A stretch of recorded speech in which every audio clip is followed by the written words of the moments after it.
Quem será o próximo vilão dos Vingadores nos cinemas? Quem poderia ameaçar a equipe que acabou de salvar o universo ao deter o Titã Louco?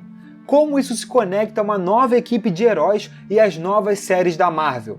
As respostas para essas e outras perguntas serão encontradas em mais uma viagem pela minha, pela sua, pela nossa Mente de Abilo.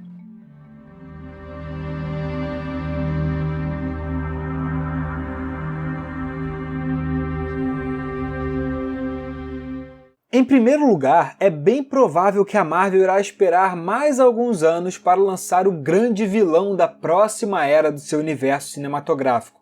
Assim como fez com Thanos, o estúdio deve usar alguns vilões menores para pavimentar o caminho até a sua próxima grande saga, como fez com Loki, Ultron, Caveira Vermelha, Hela e tantos outros.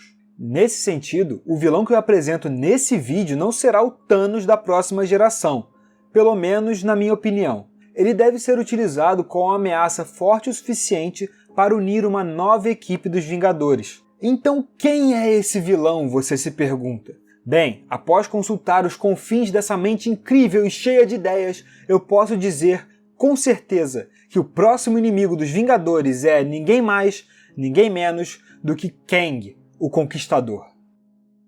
Talvez você não faça ideia de quem é esse personagem, mas se você tem alguma familiaridade com os quadrinhos dos Vingadores, certamente já viu esse nome em algum lugar. Basicamente, o Kang é um habitante do século 31, um viajante do tempo que busca a criação de um império que se expande através de várias linhas temporais. Apesar do Kang ser a sua identidade mais conhecida, o seu verdadeiro nome é Nathaniel Richards, um possível descendente de Reed Richards, o Senhor Fantástico, e do Victor Von Doom, o Doutor Destino. Ao longo da história, as suas viagens no tempo criaram divergências, ou seja, diferentes versões de si mesmo, de modo que o Kang é apenas uma delas.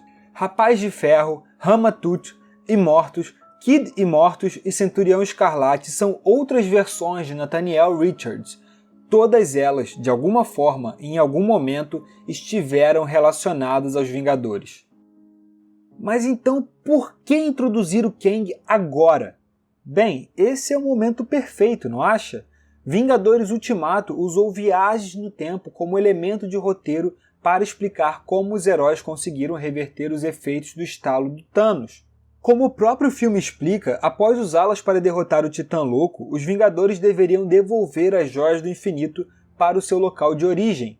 Caso contrário, uma linha do tempo divergente seria criada. Foi exatamente isso que aconteceu quando Loki fugiu com um cubo cósmico, também conhecido como a Joia do Espaço, e atirou do seu local de origem. Nós discutimos essa teoria em um vídeo anterior que você pode assistir clicando no link aqui na descrição. A partir do momento que o Loki fugiu com a Joia do Espaço, uma nova linha do tempo, uma nova realidade foi criada. É bem possível que as flutuações e alterações do tempo atraíram a atenção do Kang para aquele período. Afinal, que melhor atrativo para um ser que busca a conquista através do tempo do que novas fronteiras para o seu império? Além do fato da Marvel ter acabado de introduzir viagens no tempo em seu universo cinematográfico, a própria série do Loki oferece outros pontos que ajudam a confirmar a nossa teoria. Em imagens divulgadas pelo estúdio, vemos o Loki usando o uniforme de uma espécie de prisão. Nesse uniforme vemos as letras TVA, formando uma sigla que em português significa Autoridade de Variação Temporal. Nos quadrinhos, a organização é responsável por proteger a cronologia do universo Marvel, o que faz todo sentido, uma vez que a série deve mostrar o Loki viajando pelo espaço e tempo, tentando alterar a história do universo. É mais um indicativo de que o elemento temporal será importante no futuro da Marvel, então por que não dar início à história do vilão nesse momento? Ele poderia ser alguém da própria TVA, ou alguém que o Loki encontra durante as suas viagens. Além disso, devido às variações que o personagem sofreu ao longo das mudanças nas linhas temporais, o Kang não precisa ser exclusivamente um homem. Nos quadrinhos, por exemplo, a versão Ultimate do personagem era uma mulher. Uma coisa é certa, as mudanças temporais serão um elemento cada vez maior na nova fase do universo Marvel nos cinemas. Elas irão moldar os heróis e os vilões dos próximos anos. Por fim, O último elemento que ajuda a sustentar a teoria são os Jovens Vingadores. Nos quadrinhos, a equipe é formada pelo Rapaz de Ferro para lutar contra o Kang, uma versão sua do futuro. Se você não prestou atenção, o Rapaz de Ferro é só uma variação do Kang ao longo das linhas temporais. Além do Rapaz de Ferro, o grupo é formado por Wicano, Celery, Hulkling, Patriota, Gavião Arqueira, Estatura e uma versão nova do Visão. Tirando o Hulkling, a maioria desses personagens será introduzida na próxima leva de séries do universo Marvel, ou já foram introduzidos. Wicano e Celery são filhos da Feiticeira Escarlate do Visão, e algumas cenas divulgadas de WandaVision dão a entender que as crianças aparecerão na série. A Gavião Arqueira, Kate Bishop, é a sucessora de Clint Barton, e ao seu lado deve protagonizar a série do Gavião Arqueiro. O Patriota deve aparecer na série do Falcão e do Soldado Invernal, dado que nos quadrinhos o personagem e a sua família têm uma ligação muito forte com a história do Capitão América. Por fim, a Estatura é a filha do Scott Lang, o Homem-Formiga, e a personagem já apareceu em alguns momentos nos cinemas. Assim, da formação original sobram apenas o Hulkling e o Visão. Enquanto o primeiro pode ser introduzido no filme dos Eternos, já que as suas origens remetem à parte cósmica do universo Marvel, eu duvido um pouco que o Visão entre nessa formação.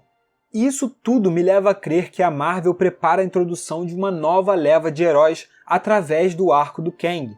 A aparição do vilão e da sua contraparte, o Rapaz de Ferro, no universo Marvel, seria essencial para a formação dos Jovens Vingadores, quem sabe até mesmo em um filme da equipe, como alguns rumores parecem apontar. Bem, é isso. Viagens no tempo e a formação dos Jovens Vingadores são os principais indícios de que Kang, o Conquistador, será a próxima ameaça aos heróis mais poderosos da Terra. No entanto, eu acredito que ele não terá um papel similar ao do Thanos, como a grande ameaça dessa nova fase. Tal papel deve ficar reservado a alguém mais importante, como o Doutor Destino ou talvez o Galactus. E aí, o que você achou dessa teoria? Curtiu? Aproveita para deixar a sua opinião aí nos comentários, inscreva-se no canal e ative as notificações para não perder nenhuma novidade. Curta e compartilhe o vídeo com seus amigos para ajudar a gente. Mais uma vez, muito obrigado pela sua companhia em mais uma viagem por essa louca, perigosa e, por que não, temporalmente deslocada Mente de Abilo.